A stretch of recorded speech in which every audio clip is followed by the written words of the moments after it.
Billy Graham said years ago, the greatest field of evangelism in America is the church pew.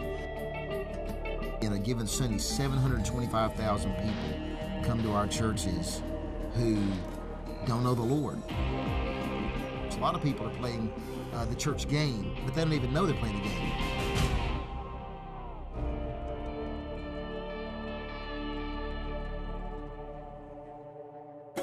You see them at church every Sunday. They're in the pew next to you singing hymns and praise songs. They know the church lingo. They serve in different areas of the church. They're even church members. So who are these people?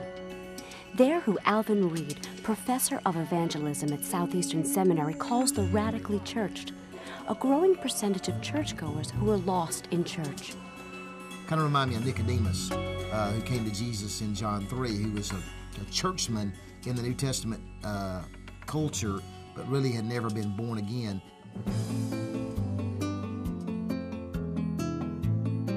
Probably every Sunday, there are people who come to church regularly, who are there every week, maybe members of the church, but they've never been born again. They never have really been saved.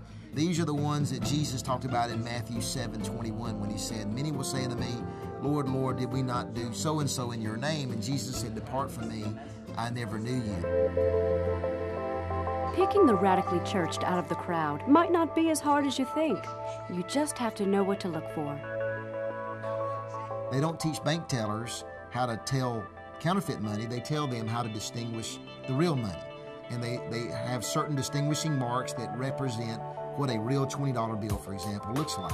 And so when they see a counterfeit, they automatically know that it's fake, not because they learned a list of what makes a $20 bill fake, but by learning what makes a $20 bill genuine. And so I think one of the things we need to do is begin to tell people this is what Christianity really is, this is what it looks like, and give them the right thing to look at.